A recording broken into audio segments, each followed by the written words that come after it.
제4장.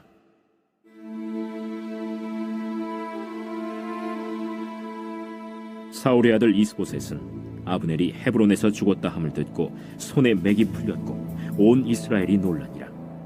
사울의 아들 이스보셋에게 군 지휘관 두 사람이 있으니 한 사람의 이름은 바나요, 한 사람의 이름은 레갑이라. 베냐민 족속 브에롯 사람 림몬의 아들들이더라.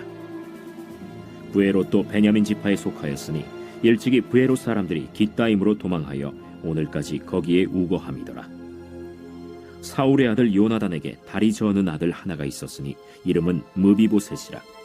전에 사울과 요나단이 죽은 소식이 이스라엘에서 올 때에 그의 나이가 5살이었는데 그 유모가 안고 도망할 때 급히 도망하다가 아이가 떨어져 절개되었더라. 브에롯 사람 림몬의 아들 레갑과 바나가 길을 떠나 볕이 쬐을 때쯤에 이스보셋의 집에 이르니 마침 그가 침상에서 낮잠을 자는지라. 레갑과 그의 형제 바나가 밀을 가지러 온 채하고 집 가운데로 들어가서 그의 배를 찌르고 도망하였더라. 그들이 집에 들어가니 이스보셋이 침실에서 침상 위에 누워 있는지라. 그를 쳐 죽이고 목을 베어 그의 머리를 가지고 밤새도록 아라바 길로 가 헤브론에 이르러 다윗 왕에게 이스보셋의 머리를 들이며 아뢰되, 왕의 생명을 헤아려 하던 원수 사울의 아들 이스보셋의 머리가 여기 있나이다. 여호와께서 오늘 우리 주 대신 왕의 원수를 사울과 그의 자손에게 갚으셨나이다. 다윗이 브에롯 사람 림몬의 아들 레갑과 그의 형제 바나에게 대답하여 그들에게 이르되, 내 생명을 여러 환난 가운데서 건지신 여호와께서 살아계심을 두고 맹세하노니 전에 사람이 내게 알리기를 보라, 사울이 죽었다 하며 그가 좋은 소식을 전하는 줄로 생각하였어도 내가 그를 잡아 시글락에서 죽여서 그것을 그 소식을 전한 가품으로 삼았거든. 하물며 악인이 의인을 그의 집 침상 위에서 죽인 것이겠느냐. 그런즉 내가 악인의 피 흘린 죄를 너희에게 갚아서 너희를 이 땅에서 없이 하지 아니하겠느냐 하고 청년들에게 명령하매 곧 그들을 죽이고 수족을 베어 헤브론 못가에 매달고 이스보셋의 머리를 가져다가 헤브론에서 아브넬의 무덤에 매장하였더라.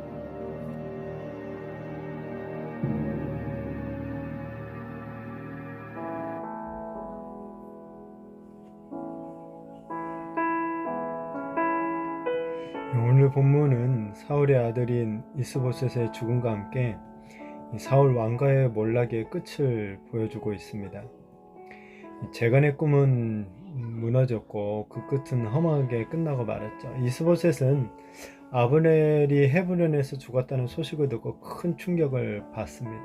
그럴 것이 사실 이스보셋은 아브넬이 세운 꼭두가시 왕에 불과했었죠. 아브넬로 인해 여하튼 사울 왕가가 곧바로 무너지지는 않았던 것이었죠. 게다가 이스라엘 장로들 또한 다윗을 왕으로 삼으려고 했던 그런 마음들이 원래 있었기 때문에 지금 아브넬이 없는 상태에서 이스보셋은 아주 두려워할 수밖에 없는 그런 상황을 맞이한 것이죠. 그리고 나서 이제 이어서 이스보셋에게 아브넬 말고 특별한 군 지휘관 두 사람이 있었음을 소개됩니다. 이 바하나와 레갑인데 이들은 베냐민에 속한 브에롯 사람이다 라고 소개합니다. 이 브에롯은 예전에 이스라엘이 가나안 땅을 정복할 때 그 여호수아를 속여가지고 속임수를 써가지고 화평 조약을 맺었던 기브온에 속했던 성읍 중 하나입니다.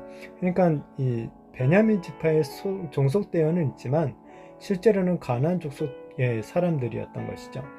이들이 이제 여기서 소개된 것은 나중에 이들이 이스보셋을 배반하는기 때문에 그렇죠. 자, 그리고 이어서 또한 요나단의 아들이 이제 소개가 됩니다. 이 무비보셋이라는 아들인데 사울과 요나단이 전사했다는 소식에 유모가 안고 급히 도망가다가 떨어져서 다리를 절게 되었다고 합니다. 여기서 요나단의 아들 이 무비보셋이 소개되는 이유는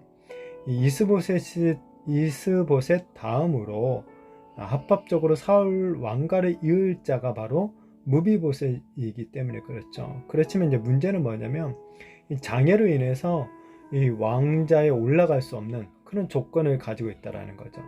자, 이런 상황에서 이스보셋이 자신의 군 지휘관이었던 바하나와 레갑에 의해 살해를 당하게 되죠.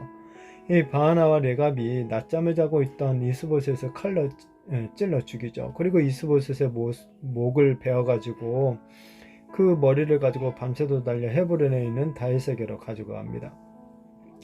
자, 이스보셋은 지금 자다가 정말 본변을 당하는 허망한 죽음을 맞이하고 있죠. 그것도 자기 부하들에 의해서, 이방인들에 의해서 목숨을 잃고 말았죠. 사울 왕가에 있어서 아주 치욕적인 이 죽음의 사건이 발생한 것이죠. 이스보셋은 사실 지금 위급한 상황에 처해 있었어요. 자기를 왕으로 세워주고 여하튼 자기를 지켜주었던 아브넬이 죽었기 때문에 사실 정말 위급한 그런 상황이죠. 낮잠을 잔다는 것 자체가 사실은 말이 안 되는 거죠. 좀 잘 때가 아니라 정말 깨어서 어떻게든지 살아남아야 될지 정말 계획을 세우고 무엇이라도 준비해야 되는데 너무나도 천하태평의 모습처럼 보입니다. 이 부하들로, 그러니까 부하들한테 배신을 당하기 전에 정말 자신의 상황이 더 이상 이제 왕의 자리를 유지할 수가 없겠다, 이게 생각되어지면 차라리 정말 다윗을 찾아가서 목숨을 구걸하기라도 했어야 했는데 이스보셋은 아무런 조치를 취하고 있지 않습니다. 오히려 낮잠을 자다가 정말 너무나도 허망한 죽음을 맞이하고 만 것이죠. 자, 이제 이렇게 사울 가문의 운명은 다윗에게 달려있게 되었습니다. 다윗이 베푸는 사랑과 은혜에 달려있게 된 거죠. 이스보셋은 부하들의 손에 죽었고 무비보셋은 왕이 될 가능성이 전혀 없기 때문이죠. 이스라엘의 최초의 왕이었던, 그리고 최고의 권력을 누렸던 이 사울 가문이 이렇게 사라지고 있습니다. 이스보셋을 살해한 이제 바하나와 레갑은 그 머리를 다윗에게 바치면서 마치 자신들이 다윗을 위해 이 엄청난 적장을 죽인 것처럼 자랑하죠. 그러나 이들은 다윗의 마음을 몰랐죠. 이들은 이스보셋을 죽이면 다윗이 기뻐할 것이라고 착각했던 거예요. 만약 다윗이 정말 사울과 그의 가문을 미워했다라면 사울이 죽자마자 전면전을 통해서 이스라엘 왕위를 이스보셋에게서 빼앗았을 것입니다. 다윗에게 사실 그럴 만한 힘이 충분히 있었습니다. 그러나 그렇게 하지 않았죠. 왜냐하면 그게 바로 하나님의 방법이 아니라는 걸 알았기 때문에 그렇죠. 그래서 다윗은 이 자신의 힘을 의지하여서 왕위를 차지하거나 어떤 다른 사람의 힘을 의지해서 이 왕위를 차지하지 않고 모든 것을 하나님의 섭리에 맡기면서 하나님의 때를 조용히 기다렸던 것이죠.